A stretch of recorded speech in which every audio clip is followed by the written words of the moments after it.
ஆனால் ஒரு கேள்வி விடை போல ஒரு தன்னுடைய கவிதை மூலமாக தீர்வினை சொல்லிவிட வேண்டும் என்பது கட்டாயம் அல்ல. ஆனால் சேரனுடைய முதல் ஒரு கருத்து இருந்த, நான் என்னுடைய கட்டுரையிலே சொல்கின்ற போது சொல்லி இருந்தேன், சேரனுடைய அரசியல் மற்றும் கருத்து நிலைகள் வளர்ச்சி கண்டன. அவர் முதலிலே போராட்டத்தில் மிகவும் ஆதரவானவராக இருந்தார். அதனால்தான் அவர் தன்னுடைய கவிதையிலே சொன்னார், சாம்பல் பூத்த தெருக்களில் இருந்து எழுந்து வருக என்று சொன்னார். ஆனால் 1990களிலே ஏற்பட்ட சில தமிழ் தேசியத்தின் ஏற்பட்ட சில மோசமான பக்கங்களினாலே அவர் சொன்னார், கரைபடியா கரங்கள் என்று பறையறைந்து கவி சொன்ன என் வாய்க்கு செருப்படி என்று அவர் தன்னுடைய வாயை தானே மூடிக்கொண்டார். ஆனால் மீண்டும் அவர் புலம்பெயர்ந்து சென்ற பொழுது இந்த தமிழ் தேசியத்தின் சில பக்கங்கள் மீது அவருடைய விருப்பங்கள் இருந்தன. ஆனால் அவருடைய கவிதைகளில் அப்படியான தீர்வொன்று இல்லை. தன்னுடைய காலத்தினையும் தான் நகர்ந்து செல்கின்ற இடங்களிலும் தன்னுடைய கருத்துக்களை சொல்கின்றாரே ஒழிய கருத்துக்களை நாங்கள் ஒருபொழுதும் தீர்வாக எடுக்க முடியாது. இது கணக்கு போல கவிதை எப்பொழுதும் சரியானதாக இருக்கும் என்றோ அல்லது கருத்து என்பது எப்பொழுதுமே வளராமல் தட்டையானதாகவோ இருக்க முடியாது என்பதுதான் கவிதை தொடர்பாக என்னுடைய கருத்து. இது சேரனுக்கும் பொருத்தும். நன்றி, வணக்கம். அந்த கேள்விகளையும் கருத்துக்களையும் ஒட்டிய அரிய விடைகளை நல்கிய பேராசிரியர் தின்னப்பன் அவர்களுக்கும் அஜந்தகுமார் அவர்களுக்கும் நன்றியை தெரிவித்துக் கொள்கின்றேன்.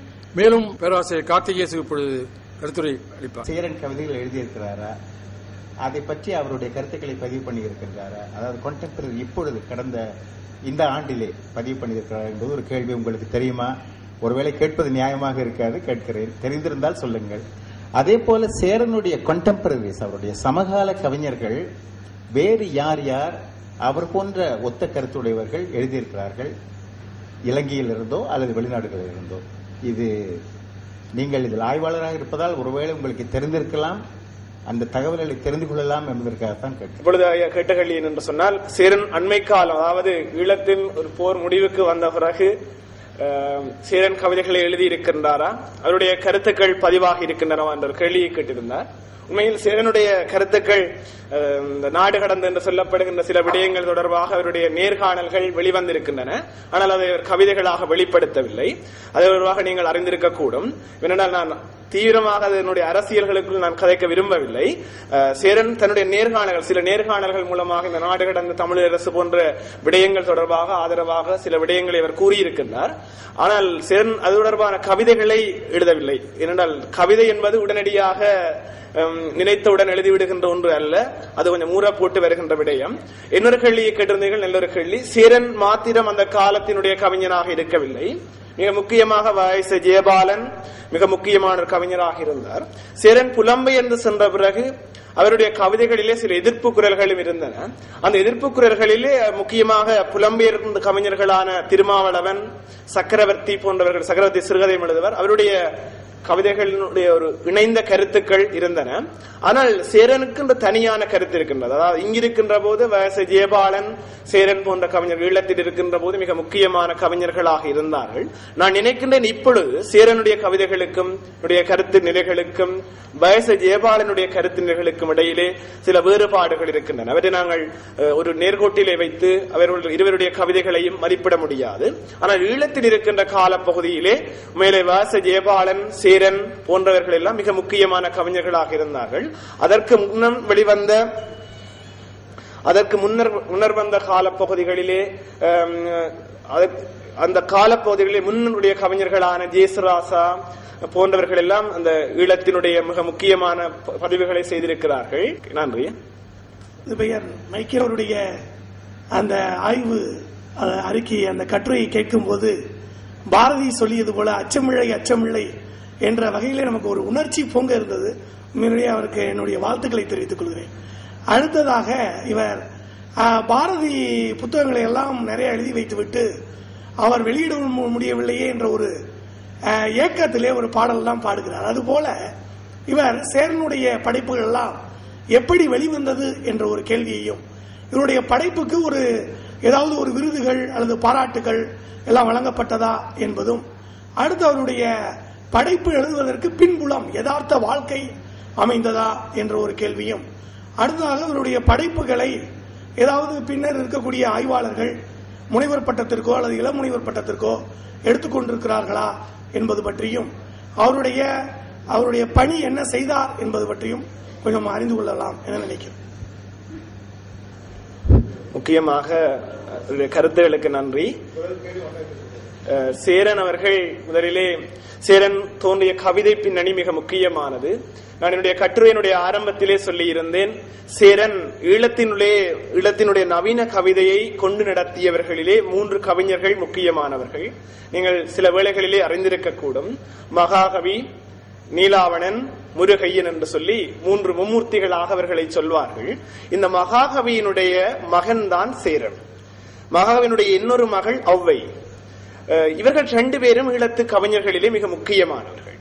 இந்த சேரன் ஒரு கவிஞராக முகிழ்த்த பின்னணியிலே அவருடைய தந்தையாருடைய தொடர்பும் இருந்தது.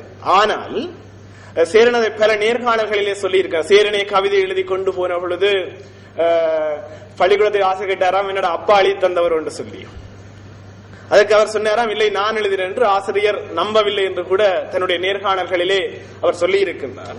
அப்ப என்னவென்றால், இந்த சேரன் அவர்களுடைய மகாகவியினுடைய தந்தை என்கின்ற உறவு, அதே நேரத்திலே மகாகவியிடம் வந்து செல்லுகின்ற இலக்கிய நண்பர்களினுடைய தொடர்பு, இவை சேரனை ஒரு கவிஞராக முழுக்க வைத்தன.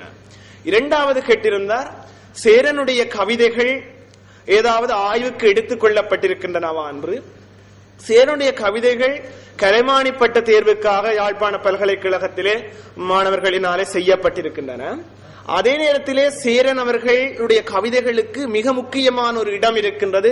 அதாவது அவருடைய புத்தகம் இப்படி நூலாக வெளிவந்தது என்ற கேள்வியை கேட்டிருந்தார். மிக சுவாரஸ்யமான விடயங்களை சொல்லலாம். சேரனுடைய கவிதைகளில் இந்த யமன் என்கின்ற கவிதை தொகுதி இந்தியாவில், அதாவது தமிழகத்திலே தேசிய போராட்ட உணர்வு, அதாவது இலங்கை தொடர்பான ஈழத்து போராட்ட உணர்வு முனைப்பு பெற்ற கால பகுதியிலே, அல்லது இலங்கையிலே ஏராளமான இயக்கங்கள் நிலை கொண்டிருந்த கால பகுதியிலே இங்கே சேரனுடைய கவிதைகள் தமிழகத்திலே துண்டு பிரசுரங்களாக அடித்து வெளியிடப்படுகின்ற அளவுக்கு சேரனுடைய கவிதைகளில் மிகவும் அரசியலும் பிரசாரமும் இருந்தது. ஆனால் நான் இந்த சொன்னதை போல தனியே சேரன் ஒரு பிரசார கவிஞர் அல்ல. சேரனுடைய கவிதைகள் துண்டு பிரசுரங்களாக அடித்து வெளியிடப்படுகின்ற அளவுக்கு மிகவும் ஆக்ரோஷமான அல்லது உக்கிரமான கலாபூர்வமான அரசியல் கருத்து நிலையுடையனவாக இருந்தன. சேரனுடைய கவிதைகள் பல பதிப்புகளை கண்டன. ஏனென்றால் சேரனுடைய கவிதைகள் தமிழகத்திலே, நான் நினைக்கிறேன் தமிழகத்திலே எல்லாராலையும் அறியப்பட்ட கவிஞர்கள் ஈழத்து கவிஞர்கள் என்று சொன்னால் நான் உறுதியாக சொல்வேன், மகாகவியின் விட சேரன் தான் தமிழகத்திலே மிக நன்றாக அறியப்பட்டவர். இன்றைக்கு அவர் புலம்பெயர்ந்த கவிஞர் என்ற நிலையில் இன்றைக்கு பல்வேறு சிற்றிதழ்களில் கூட மிக நன்றாக சேரன் அறியப்பட்டவர். எனவே சேரனுடைய கவிதைகள் புத்தகமாக்குவதற்கு மிகவும் கஷ்டப்பட வேண்டிய தேவை இருக்கவில்லை. அவர் நீ இப்போது இறங்குமாறு சேரன் கவிதைகள் ஒரு 100 என்கின்ற ஒரு தொகுதி அவருடைய வெளிவந்திருந்தது. அதிலே அவருடைய இதுவரைக்கும் வெளிவந்த 5 கவிதைகள் தொகுதிகளிலிருந்து அவர் 100 கவிதைகளை எடுத்து தொகுத்து வெளியிட்டிருக்கின்றார். அதன் பிறகு அவருடைய 7வது தொகுதி மீண்டும் கடலுக்கு என்று சொல்லி 2007ஆம் ஆண்டு வெளிவந்திருந்தது. எனவே சேரனுடைய கவிதைகள், அவர் சொல்லுகின்ற தான் மிகவும் கஷ்டப்படுவதில்லை. அவர் இப்பொழுது கனடாவிலே யோர்க் யூனிவர்சிட்டியினுடைய சமூகவியல் துறையினுடைய பேராசிரியராக இருக்கின்றார். அவர் மிகவும் பழகுவதற்கு இனியவர். நாங்கள் எந்த உதவியை கேட்டாலும் செய்யக்கூடியவர். நீங்கள் அப்படி ஆர்வம் உள்ளவர்கள் அவருடன் தொடர்பு கொள்ள முடியும். அவருடைய கவிதைகள் தொடர்பாக முனைவர் பட்ட ஆய்வுகளுக்கு செய்வதெல்லாம் தமிழுக்கும் ஈழத்து தமிழ் கவிதைக்கும் செய்கின்ற ஒரு வகையான உதவியாகவும் பேருதவியாகவும் இருக்கும். உங்களுடைய கருத்துக்கு